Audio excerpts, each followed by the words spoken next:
1,00,000 మంది శివభక్తులతో కలిసి మహారుద్రాక్ష పూజలో పాల్గొనండి. వెంటనే కాల్ చేసి మీ పేరును నమోదు చేసుకోండి. సాధారణంగా అమెరికాలో ఉన్న మన వాళ్ళు ఎవరైతే ఉద్యోగాలు చేయడానికి వెళ్ళారో, చదువుకోవడానికి వెళ్ళారో, వాళ్ళందరూ పెళ్లిళ్ళు చేసుకున్న తర్వాత అక్కడే పిల్లల్ని కనాలని భావిస్తారు.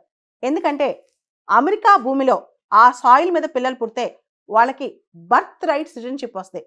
అంటే అక్కడ పుట్టారు కాబట్టి వాళ్ళు అక్కడ సిటిజన్స్ అవుతారు. ఉస్ సోలిస్ అనే కాన్సెప్ట్ ఉంది. అంటే ఆ సాయిల్ మీద పుడితే అక్కడ సిటిజన్స్ అయిపోయినట్లు లెక్క అనమాట. ఎవరైతే ఈ పిల్లలు అక్కడ పుడతారో వాళ్ళు యాంకర్ బేబీస్ అవుతారు. అంటే వాళ్ళ తల్లిదండ్రులకి భవిష్యత్తులో సిటిజన్షిప్ కానీ ఇవన్నీ రావటం ఈజీ అవుద్ది అనమాట. సాధారణంగా అమెరికాలో చాలా మంది వెళ్తుంటారు. టూరిస్ట్గా వెళ్తుంటారు, ఇల్లీగల్గా వెళ్తుంటారు, లీగల్గా వెళ్తుంటారు, చదువుకోవడానికి వెళ్తుంటారు, రకరకాలుగా వెళ్తుంటారు అనమాట. కొంతమంది ఇల్లీగల్ మైగ్రెంట్స్ కూడా అమెరికాకి వెళ్ళి అక్కడ పిల్లల్ని కంటున్నారు. జస్ట్ కొంతమంది అయితే కేవలం పిల్లల్ని కంటానికి అమెరికాకి వెళ్తున్నారు అనమాట, ఈ బర్త్ రైట్ సిటిజన్షిప్ కోసం. యాక్చువల్లీ అమెరికాలో 1868లో 1868లో 14th అమెండ్మెంట్ ద్వారా ఈ బర్త్ రైట్ సిటిజన్షిప్ అనేది వచ్చిందనమాట. ఇది యాక్చువల్లీ అప్పట్లో బ్లాక్స్, నల్ల జాతీయులను వాళ్ళ కోసం ఈ హక్కులు తీసుకొచ్చారనమాట. కానీ ఆ తర్వాత ఈ బర్త్ రైట్ సిటిజన్షిప్ అనేది చాలా మందికి అప్లై అయిపోతుంది. అమెరికాకి వెళ్ళటం, చాలా మంది అక్కడ పిల్లల్ని కంటాం. అయితే ట్రంప్ 1.0 లాస్ట్ టైం ట్రంప్ ప్రెసిడెంట్గా ఉన్నప్పుడు దీనిపైన చాలా విమర్శించారు కూడా. ఎవరు పడితే వాళ్ళు ఇల్లీగల్ ఇమిగ్రెంట్స్ ఇక్కడికి వస్తున్నారు, పిల్లల్ని కంటున్నారు, వాళ్ళకి అమెరికన్ సిటిజన్షిప్ వస్తుందని చెప్పి ఆయన వాపోయారు. ఈసారి అమెరికా ప్రెసిడెంట్గా ప్రమాణ స్వీకారం చేసిన తర్వాత వెంటనే ఆయన ఒక ఎగ్జిక్యూటివ్ ఆర్డర్ని సైన్ చేశారు. అదే బర్త్ రైట్ సిటిజన్షిప్ని ఎత్తేయటం అనమాట.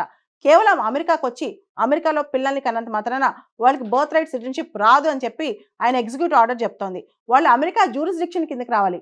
యాక్చువల్లీ 1868లో అప్పుడు వచ్చిన కాన్స్టిట్యూషన్ అమెండ్మెంట్లో కూడా ఎవరైతే అమెరికన్ జ్యూరిస్డిక్షన్ పరిధిలోకి వస్తారని ఉంది. కానీ చాలా మంది ఈ జ్యూరిస్డిక్షన్ అనే మాటను ఓవర్లుక్ చేశారు. జ్యూరిస్డిక్షన్ అంటే లీగల్గా వచ్చిన వాళ్ళు. అదేవిధంగా లీగల్గా, ఉదాహరణకి నువ్వు కానీ నేను కానీ అమెరికాకి వెళ్ళాం, లీగల్గా ఇన్ని సంవత్సరాలు ఉన్న తర్వాత మనం అక్కడ పిల్లల్ని కంటే ఆ పిల్లలు కూడా ఇన్ని సంవత్సరాలు ఉన్న తర్వాత వాళ్ళకి సిటిజన్షిప్ వచ్చింది. అలా కాకుండా అక్కడ కంటే చాలు ఆ పిల్లలకి సిటిజన్షిప్ వస్తుందంటే అది తప్పు అని అంటున్నారనమాట. అయితే ఈ మార్పు తీసుకురాబోతుంది ట్రంప్ ప్రభుత్వం. ఈ మార్పు అసలు వస్తుందా రాదా, ఇదే పెద్ద క్వశ్చన్.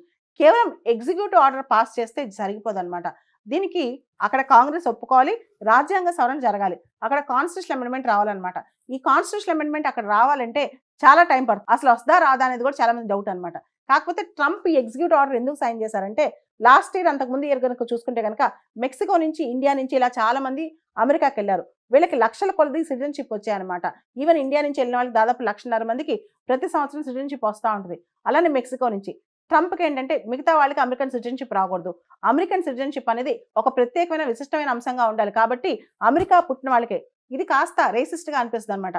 కేవలం అమెరికన్ రేస్ వాళ్ళకి మాత్రమే ఇది కావాలి, కేవలం అమెరికన్స్ ఆ తెల్లవాళ్ళకే ఆ సిటిజన్షిప్ రావాలి, వేరే వాళ్ళు బయట నుంచి వచ్చిన వాళ్ళకి సిటిజన్షిప్ రావడం కష్టం అవ్వాలి అని చెప్పి. అమెరికాలో ఉస్ శాంగ్విన్స్ కూడా ఉంది, అంటే సిటిజన్షిప్ బై బ్లడ్ కూడా ఉందన్నమాట. అంటే అక్కడ మా తాతో ముత్తాతో అమెరికన్ అంటే నేను అక్కడ కొన్నాళ్ళ తర్వాత సిటిజన్షిప్ తెచ్చుకోవచ్చు, కానీ అది చాలా ప్రూవ్ చేయాలి, దానికి చాలా టైం పడుతుంది అనమాట.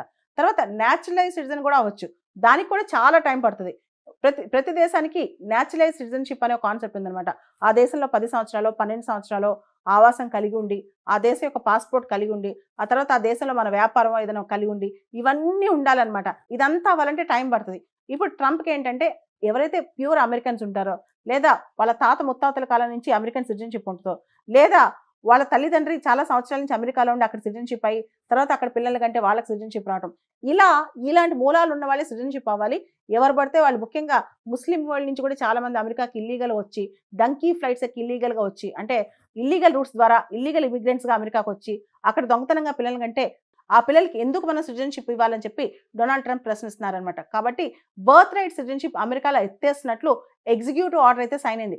కానీ ఇది ఇంప్లిమెంటేషన్లోకి రావడం మాత్రం అంత ఈజీ కాదు. అసలు వస్తుందా లేదా అనేది కూడా డౌటే, ఎందుకంటే దీనికి కాన్స్టిట్యూషన్ అమెండ్మెంట్ కావాలి.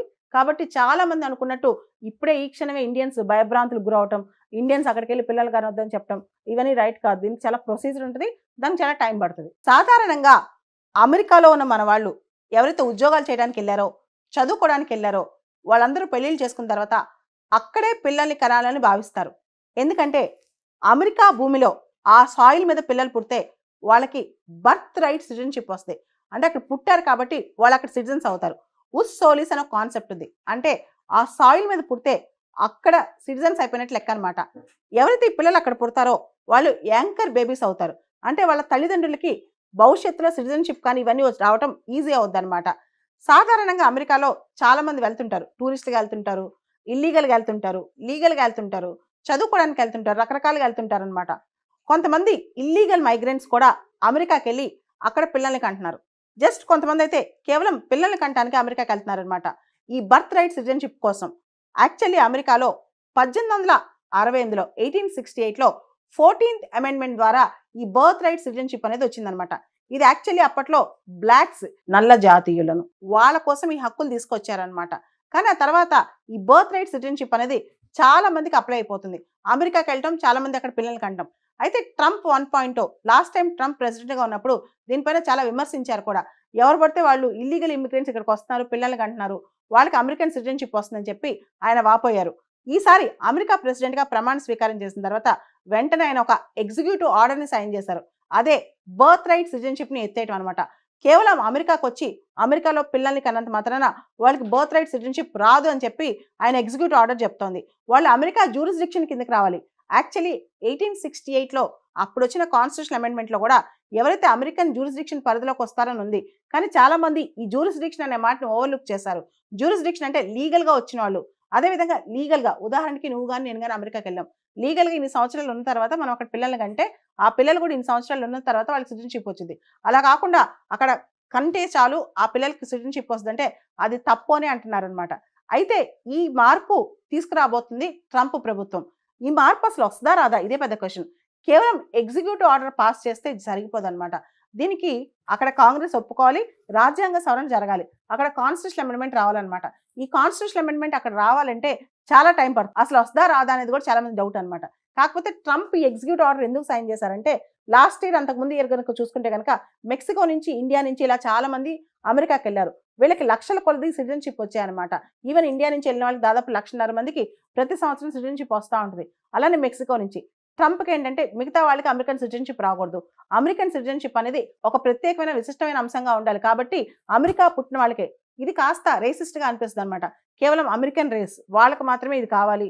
కేవలం అమెరికన్స్ ఆ తెల్లవాళ్ళకే ఆ సిటిజన్షిప్ రావాలి. వేరే వాళ్ళు బయట నుంచి వచ్చిన వాళ్ళకి సిటిజన్షిప్ రావడం కష్టం అవ్వాలి అని చెప్పి. అమెరికాలో ఉస్ సాంగ్విన్స్ కూడా ఉంది. అంటే సిటిజన్షిప్ బై బ్లడ్ కూడా ఉందనమాట. అంటే అక్కడ మా తాతో, ముత్తాతో అమెరికన్ అంటే నేను అక్కడ కొన్నాళ్ళ తర్వాత సిటిజన్షిప్ తెచ్చుకోవచ్చు. కానీ అది చాలా ప్రూవ్ చేయాలి. దానికి చాలా టైం పడుతుందనమాట. తర్వాత నేచురలైజ్ సిటిజన్ కూడా అవ్వచ్చు. దానికి కూడా చాలా టైం పడుతుంది. ప్రతి దేశానికి నేచురలైజ్ సిటిజన్షిప్ అనే ఒక కాన్సెప్ట్ ఉందనమాట. ఆ దేశంలో 10 సంవత్సరాలో, 12 సంవత్సరాలో ఆవాసం కలిగి ఉండి, ఆ దేశం యొక్క పాస్‌పోర్ట్ కలిగి ఉండి, ఆ తర్వాత ఆ దేశంలో మన వ్యాపారం ఏదైనా కలిగి ఉండి, ఇవన్నీ ఉండాలనమాట. ఇదంతా అవ్వాలంటే టైం పడుతది. ఇప్పుడు ట్రంప్‌కి ఏంటంటే ఎవరైతే ప్యూర్ అమెరికన్స్ ఉంటారో, లేదా వాళ్ళ తాత ముత్తాతల కాలం నుంచి అమెరికన్ సిటిజన్షిప్ ఉంటదో, లేదా వాళ్ళ తల్లిదండ్రి చాలా సంవత్సరాల నుంచి అమెరికాలో ఉండి అక్కడ సిటిజన్షిప్ అయ్యి, తర్వాత అక్కడ పిల్లల కంటే వాళ్ళకి సిటిజన్షిప్ రావటం. ఇలాంటి మూలాలు ఉన్న వాళ్ళే సిటిజన్షిప్ అవ్వాలి. ఎవరు పడితే వాళ్ళు ముఖ్యంగా ముస్లిం వరల్డ్ నుంచి కూడా చాలా మంది అమెరికాకి ఇల్లీగల్‌గా వచ్చి, డంకీ ఫ్లైట్స్ ఎక్కి ఇల్లీగల్‌గా వచ్చి, అంటే ఇల్లీగల్ రూట్స్ ద్వారా ఇల్లీగల్ ఇమిగ్రెంట్స్‌గా అమెరికాకొచ్చి, అక్కడ దొంగతనంగా పిల్లల్ని కంటే, ఆ పిల్లలకి ఎందుకు మనం సిటిజన్షిప్ ఇవ్వాలని చెప్పి డొనాల్డ్ ట్రంప్ ప్రశ్నిస్తున్నారనమాట. కాబట్టి బర్త్ రైట్ సిటిజన్షిప్ అమెరికాలో ఎత్తేస్తున్నట్లు ఎగ్జిక్యూటివ్ ఆర్డర్ అయితే సైన్ అయింది. కానీ ఇది ఇంప్లిమెంటేషన్‌లోకి రావడం మాత్రం అంత ఈజీ కాదు. అసలు వస్తదా లేదా అనేది కూడా డౌటే. ఎందుకంటే దీనికి కాన్స్టిట్యూషనల్ అమెండ్మెంట్ కావాలి. కాబట్టి చాలా మంది అనుకున్నట్టు ఇప్పుడే ఈ క్షణమే ఇండియన్స్ భయభ్రాంతులకు గురవటం, ఇండియన్స్ అక్కడికెళ్ళి పిల్లలు కనొద్దని చెప్పటం, ఇవన్నీ రైట్ కాదు. దీనికి చాలా ప్రొసీజర్ ఉంటది. దానికి చాలా టైం పడుతది. హాయ్. మొట్టమొదటిసారిగా మన విజయవాడలో క్లాస్ రూమ్ ట్రైనింగ్ అండి. 1 డే క్లాస్ రూమ్ ఎన్విరాన్మెంట్‌లో ఆఫ్‌లైన్ వెబినార్ జరగబోతుంది.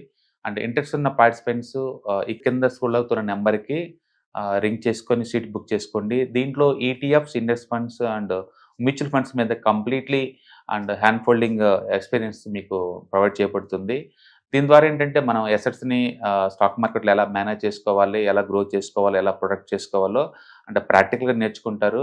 అండ్ ఇప్పటి వరకు మనం ఆన్‌లైన్‌లోనే మీరు అటెండ్ అవుతున్నారు. ఇక నుంచి మీరు మన విజయవాడ సిటీలోనే అండ్ లైవ్‌లో క్లాస్ రూమ్ ఎన్విరాన్మెంట్‌లోనే నేర్చుకునే ఛాన్స్ దొరుకుతుంది. కాబట్టి ఇంట్రెస్ట్ ఉన్న పార్టిసిపెంట్స్ కింద స్క్రోల్ అవుతున్న నెంబర్‌కి పింగ్ చేసి సీట్ రిజర్వ్ చేసుకోండి. Thank you.